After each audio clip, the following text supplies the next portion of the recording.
Ready? আসসালামু আলাইকুম ওয়া রাহমাতুল্লাহি ওয়া বারাকাতুহু। সম্মানিত দেশবাসী, আমি cancer specialist doctor SM. Sarwar. বিশেষ করে আপনারা জানেন সারা বিশ্বে জুড়ে ক্যান্সারের চিকিৎসা নেই। সবাই বলে যে ক্যান্সার হলে আনসার নেই। ক্যান্সার হলে আমরা সাময়িকভাবে চিকিৎসা দিয়ে থাকি, একসময় ক্যান্সারের মৃত্যু হয়, এটাই মেনে নিতে হয়। কেমোথেরাপি বা রেডিওথেরাপি দিয়ে কিছুটা সুস্থ হলেও কিছুদিন পর আবার রোগটি ব্যাক করে এবং আবার কিছুদিন চিকিৎসা করার পর পরবর্তীতে আবার কেমো চিকিৎসাটা ধরে না। আবার আমরা দেখি অনেক সময় কেমোথেরাপি দিয়ে সুস্থ হয় না, তারপর আবার আমরা চিকিৎসা করি, সেই রোগীও আবার সুস্থ হয় না। আবার একসাথে কেমোথেরাপি এবং রেডিওথেরাপির সাথে আমাদের ওষুধ যখন দেই তখন দেখা যায় সুন্দরভাবে সুস্থ হয়ে যায়। কিছু কিছু রোগী আছে হোমিওপ্যাথিক ওষুধেই স্থায়ীভাবে সুস্থ হয়, কিছু কিছু রোগী আছে হোমিওপ্যাথিক চিকিৎসার পাশাপাশি অ্যালোপ্যাথিক চিকিৎসার সহযোগিতা নিতে হয়। বিশেষ করে আপনারা জানেন যে সারা ওয়ার্ল্ডে যেখানে কোনো ডাক্তারের ক্যান্সার রোগী সুস্থ হয়েছে বলে কোনো ডকুমেন্ট নেই। আপনারা যদি ক্যান্সার গবেষক doctor SM. Sarwar YouTube, Facebook, Google, টিকটকে সার্চ করেন, প্রায় 5,500-এর ঊর্ধ্বে ক্যান্সার রোগীর সাক্ষাৎকার পাবেন যারা সুন্দরভাবে সুস্থ হয়েছে। আজকেও আমার সামনে যে রোগী বসা, উনি আমেরিকা প্রবাসী। উনি কোথায় কোথায় চিকিৎসা করেছেন এবং কিভাবে সুস্থ হয়েছেন আমরা আপনাদের সামনে তুলে ধরছি। উনি তো আপনার আম্মু। আপনার নাম কি? জাহিদ হোসেন চৌধুরী অপু। জাহিদ হোসেন চৌধুরী অপু। আপনার আম্মুর নাম কি? ফাতেমা আক্তার চৌধুরী। ফাতেমা আক্তার চৌধুরী। আপনাদের গ্রাম কোথায়? আমার বাসা সিলেট বালুচরে। সিলেট বালুচর। আপনাদের গ্রামের বাড়ি কোথায়? গ্রামের বাড়ি বিয়ানীবাজার, চারপাই গোলাঘাট গ্রাম। বিয়ানীবাজারে এই গ্রামের নাম কি? Golaghat. Golaghat union. Golaghat. Post office Charpai. Charhai, থানা বিয়ানীবাজার। থানা হলো বিয়ানীবাজার, জেলা হলো সিলেট। এমনি আপনারা সিলেট সদর হইলো বাসা। আর আপনারা সবাই আমেরিকান প্রবাসী। আমি দেশে আপনার দেশে থাকেন, আপনার আম্মু ভাইয়ের আমেরিকা থাকেন। তো বিশেষ করে আপনার আম্মুরে কোথায় কোথায় চিকিৎসা করেছেন এবং কি কি চিকিৎসা করেছেন এবং কিভাবে সুস্থ হয়েছেন একটু যদি বলেন। আমার মানে আমেরিকায় উনি থাকেন। আমেরিকায় চিকিৎসা করেছি, ডাক্তারে বলছে যে অপারেশন করানোর জন্য। উনি অপারেশন করবেন না। তারপরে বাংলাদেশে আসার পরে ইন্ডিয়াতে পাঠাইছি। ইন্ডিয়াতেও সেম বলছে অপারেশন করার জন্য। উনি অপারেশন করবেন না, ভারতে 15 ঘন্টা করবে। ডায়াবেটিস ভাই, কোলেস্ট্রল ভাই। তারপরে আমি ইউটিউবে ঢুকে আপনার এটা দেখছি। দেখার পরে আমার বোন আমেরিকায়, ভাই আমেরিকায়, সবার কাছে আমি এটা পাঠাইছি। আমার সবার কাছে দেখার পরে তো আর আমরা অপারেশন করবেন না, উনি শুধু ব্যথার ওষুধ খাইতেছেন আমেরিকায়।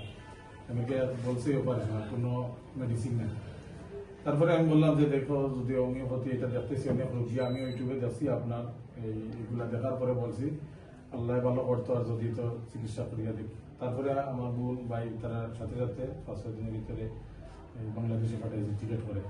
আচ্ছা, আপনার এই আমেরিকার চিকিৎসা বা ইন্ডিয়ার চিকিৎসায় কি সুস্থতা আসছিল নাকি আরো দিন দুদিন অসুস্থ হয়েছিলেন? কোনটা ছিল? ইন্ডিয়ায় আমেরিকায় তারা কোনো মেডিসিন দেয় নাই, তারা বলছে অপারেশন। অপারেশন। জি। আর ওখানে টেস্ট করছে টেস্ট করছে। আর টুকটাক ওষুধ। জি, সাইডে এতে কি বাড়তে ছিল না কমতে ছিল? না, বাড়তে ছিল। ওরা বাড়ছে যে রোগকালে বাড়তে জি, ছিল। 12-15 ঘন্টা অপারেশন করবে, হয়তো উনি অপারেশন থিয়েটারে মারা যেতে পারেন, এরকম বলছে। 12 থেকে 15টাই অপারেশন হবে। অপারেশন হবে 12-13 ঘন্টা অপারেশন হবে, অপারেশন হয়তো যেতে পারে, এরকম বলছে। তারপরে উনি অপারেশন করেন না। করেন নাই। আপনার তো গালের মধ্যে বিশাল করে একটা ফুলকপির মধ্যে কেনা হয়ে গেছে। জি, আপনার এখানে আসার পরে অনেক বড় ছিল, এতটুকু ওই সাইড করে গেছিল।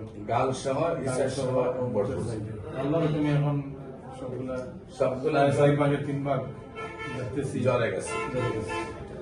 আল্লাহ রসের সহমতে ইনশাল্লাহ, আল্লাহ রসের সহমতে আপনি কি এখানে আসার পরে কয় মাস চিকিৎসা হলো? কিন্তু আমি 7 মাসের ওষুধ দিতেছি। 7 মাসে? 6 মাস খাইছি। 6 মাসে আল্লাহর রহমতে আপনার ওভার কনফিডেন্স আসছে যে সম্পূর্ণ স্থায়ীভাবে সুস্থ হবেন। অনেক সুস্থ। আমরা আপনাকে নিয়মিত 1 বছর চিকিৎসার জন্য বলেছি। সম্মানিত দেশবাসী, বিশেষ করে আমরা বলবো যে কোনো ক্যান্সার রোগী আপনারা যদি সাক্ষাৎকার চান, ক্যান্সার গবেষক অধ্যক্ষ ডাক্তার এস.এম. সারোয়ার ইউটিউবে সার্চ করলে মাথার চুল থেকে পায়ের নখ পর্যন্ত যত জায়গায় ক্যান্সার আছে আপনারা দেখবেন আল্লাহর রহমতে সুন্দরভাবে সুস্থ হয়েছে। আপনারা জানেন যে ওয়ার্ল্ডের মধ্যে এখন 4টি রোগ নিয়ে ক্যান্সার, কিডনি, থ্যালাসেমিয়া, এইডস রোগ, এই 4টি রোগ সবাই বলে সুস্থ হয় না এবং চিকিৎসায় লক্ষ লক্ষ টাকার প্রয়োজন হয়। আর অনেক সময় 20-30 লাখ টাকা একসাথে হয়ে যায়। আমরা বলবো ক্যান্সার, কিডনি, থ্যালাসেমিয়া, এইডস রোগ, এই 4টি রোগ সুন্দরভাবে সুস্থ হয় আপনারা আমাদের গণস্বাস্থ্য চিকিৎসা করলে আপনারা দেখবেন যে সুস্থ হচ্ছে। বিশেষ করে আমাদের এখানে MBBS doctor, DSMS doctor, BSMS doctor সহ আমরা প্রায় 1 জুন এখানে কাজ করছি। বিশেষ করে আপনারা যারা মনে করেন চিকিৎসা নেই, আপনাদেরকে আমাদের সহযোগিতা নেওয়ার জন্য আহ্বান জানিয়ে যে কোনো প্রয়োজনে স্ক্রিনে দেওয়া নম্বরে যোগাযোগ করার জন্য। বিশেষ করে আমি ঢাকা রোগী দেখি শনি রবি সোম এবং হবিগঞ্জ রোগী দেখি মঙ্গল বুধ বৃহস্পতি। আপনাদের সবাইকে আমাদের অফিস ভিজিট করার জন্য আমন্ত্রণ জানিয়ে শেষ করছি। সবাইকে ধন্যবাদ। আসসালামু আলাইকুম রহমতুল্লাহ।